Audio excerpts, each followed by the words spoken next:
Untuk acara selanjutnya yaitu taujihat yang akan disampaikan oleh Rois Syuriah PCNU Kota Keraksaan kepada beliau Al-Karom Kiai Haji Abdul Wasi Hanan. Kepada waktu dan tempat kami haturkan. Allahumma sholli ala Sayyidina Muhammad.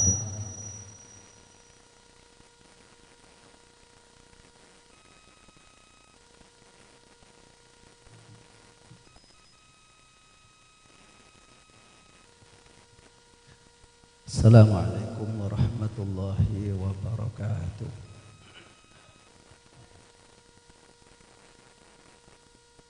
Bismillahirrahmanirrahim. Alhamdulillahi nahmaduhu wa nasta'inuhu wa nastaghfiruh wa na'udzu billahi min syururi anfusina min sayyiati a'malina. May yahdihillahu fala mudilla lahu wa may yudlilhu fala hadiya lahu. وأشهد أن لا إله إلا الله وحده لا شريك له وأشهد أن سيدنا محمدا عبده ورسوله.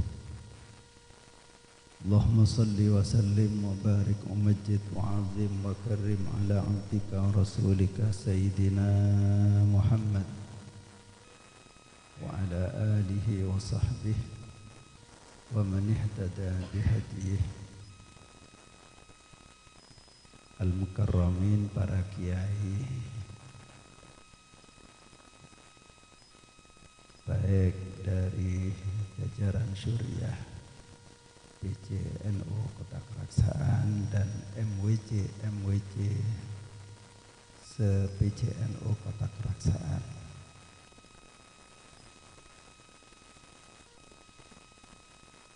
Jajaran Tanfidiyah baik PC maupun MWC se-PCNU Kota Keraksaan, Bapak Asisten 1 yang alhamdulillah beberapa menit yang lalu sudah menyampaikan apa yang menjadi amanah dari Bapak PC untuk disampaikan kepada kita semua. Tidak lupa muslimat fatayat, mungkin ada juga dari IPPNU, IPNU juga ada, dan lembaga-lembaga yang hadir seluruhnya.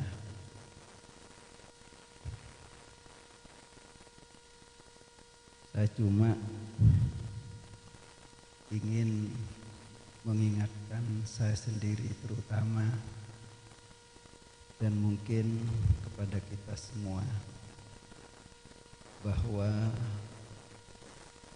perbedaan adalah suatu keniscayaan yang harus kita ingat bersama. Walau sya'allahu laja'alakum ummatan wahidah walakin liyabluwakum fima atakum fastabiqul khairat. Kenapa Allah tidak menjadikan manusia ini laki semua atau perempuan semua? Bahkan pemikirannya pun kenapa kok tidak dibikin sama? Karena ada tujuan dari Allah Subhanahu wa taala, liyabluwakum fima atakum. Oleh karena itu dilanjutkan oleh Allah, fastabiqul khairat. Kita harus berlomba-lomba dalam hal kebaikan. NU adalah yang kita kenal membawa ajaran yang rahmatan lil alamin. Tadi sudah disampaikan oleh Pak Ketua, saya dan beliaunya komitmen untuk tidak ikut cawe-cawe dalam soal pilkada, karena ingin menjadi contoh bagi yang lain.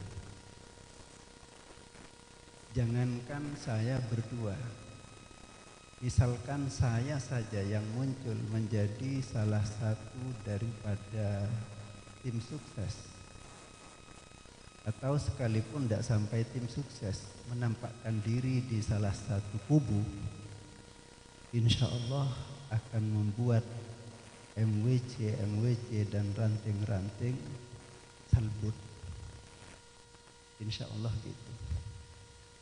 Makanya kami berkomitmen untuk berada di tengah-tengah. Ya bukan tidak ada konsekuensi dengan diamnya kami tidak ikut ke sana, ke kubu 01, 02 dan lain seterusnya. Bukan tidak ada konsekuensi, pasti ada. Bahkan banyak yang menyampaikan ke saya adalah kewasik posang ke emak rolah ya. Ya biasa, penilaian orang itu. Saya ingat Imam Abu Hanifah yang ketika itu di Kufah didominasi oleh kelompok Khawarij.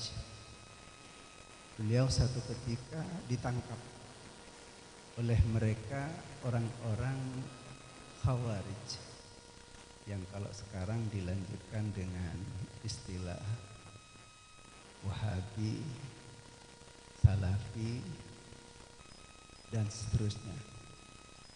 Ketika ditangkap, karena mereka menganggap Imam Abu Hanifah itu sudah kafir.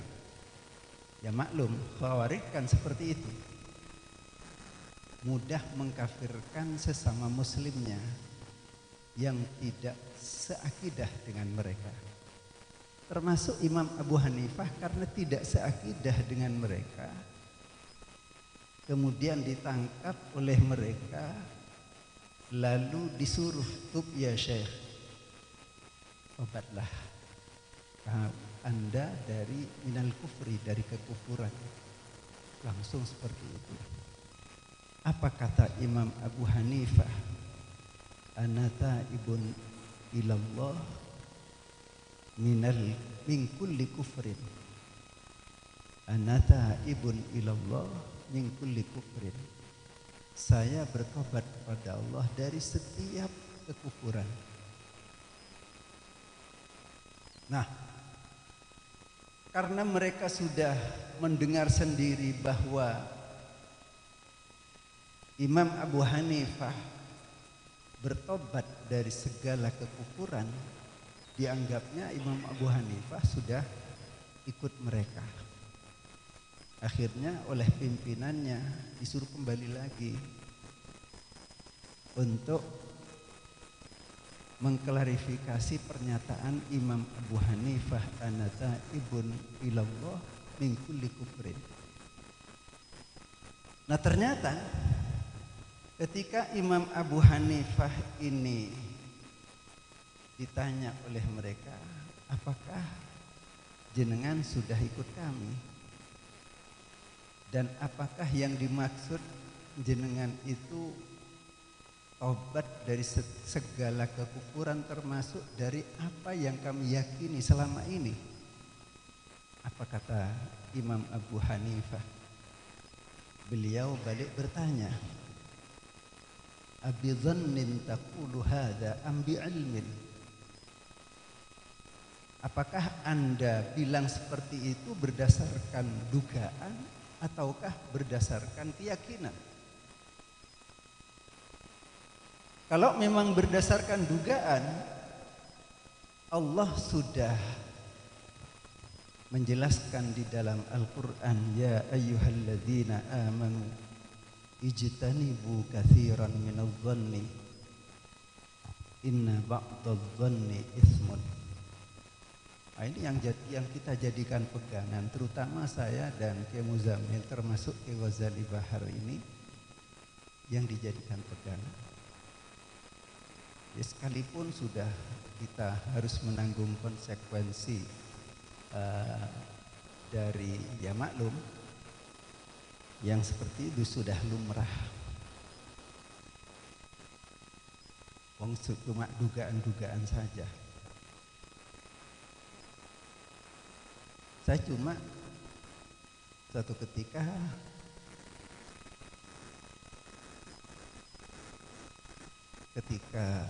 ada yang menyampaikan kepada saya bahwa anu Kiai, dengan diamnya jenengan fulan bilang begini, fulan bilang begini, yang tidak sesuai dengan kenyataan. Saya cuma bilang, Allahumma la tu'akhidni bima yaquluna. Ya Allah, jangan hukum kami disebabkan oleh apa yang mereka katakan. Waghfir li ma la ta'lamuna. Waghfir li ma la ya'lamuna. Ya Allah, ampuni kami, ampuni saya, bima la ya'lamun, dengan apa yang mereka tidak tahu yang sebenarnya tentang kami. Waj'alni khairan mimma yadhunnun. Ya Allah, jadikanlah kami lebih baik dari apa yang mereka duga. Hanya itu yang sempat saya bisikkan ke dalam hati saya sendiri, tapi tidak saya ucapkan. Nah, oleh karena itulah 5 hari lagi kita akan melaksanakan pilihan. Monggo, terserah jenengan sesuai dengan kata hati. Jangan sampai terpengaruh dengan orang lain, yang kadang orang lain itu memang kepingin bagaimana dia diikuti. Kita ikuti kata hati saja. Istafti qalbak. Tanyakan hati kita masing-masing. Para kiai, para pengurus NU, lembaga dan muslimat Fatayat yang dihormati, yang kita hormati. Saya barusan ketika akan ke mimbar ini dibisiki oleh Kiai Ghazali Bahar, ya buka WA. Nah ternyata setelah saya buka pantun. Biasanya kalau Pak PJ Bupati itu pantun. Nah karena Pak asisten tadi tidak sempat menyampaikan pantun, padahal sudah diminta oleh Pak Imam. Pak Imam siapa atau Kiai Zainul tadi. Ya diwakili saya sudah. Tapi ini bukan hasil bikinan saya sendiri, tapi jiplak ke Kiai Ghazali. Beliau menulis di sini, ikan lohan di dalam kaca, indah dilihat lincah geraknya, beda pilihan itu biasa, kerukunan warga tetap terjaga. Ini yang kita harapkan bersama, jangan sampai ada sampang kedua. Kita sudah tahu ini rumahnya santri saya ini orang Sampang ini. Ya mudah-mudahan tidak dibawa oleh Kiai Fauzan Azim ini, tidak dibawa ke Wangkal, tidak dibawa ke Probolinggo, cukup di Sampang saja. Ya mudah-mudahan kita tetap bisa menjaga kerukunan, persaudaraan, karena itulah ajaran kita, apalagi kita membawa nama NU. Beliau-beliau ini tetap memantau kita dari alam sana. Insya Allah ketika kita menjalankan tugas sesuai dengan apa yang beliau-beliau inginkan, beliau-beliau ini akan bergembira di alam sana, dan kegembiraan beliau itu insya Allah akan membawa beliau memohonkan kepada Allah Subhanahu wa Ta'ala supaya kita dijadikan orang-orang yang mulia dunia dan akhirat. Mungkin ini yang bisa saya sampaikan. Wallahul muwaffiq ila aqwamit thoriq. Wassalamualaikum warahmatullahi wabarakatuh.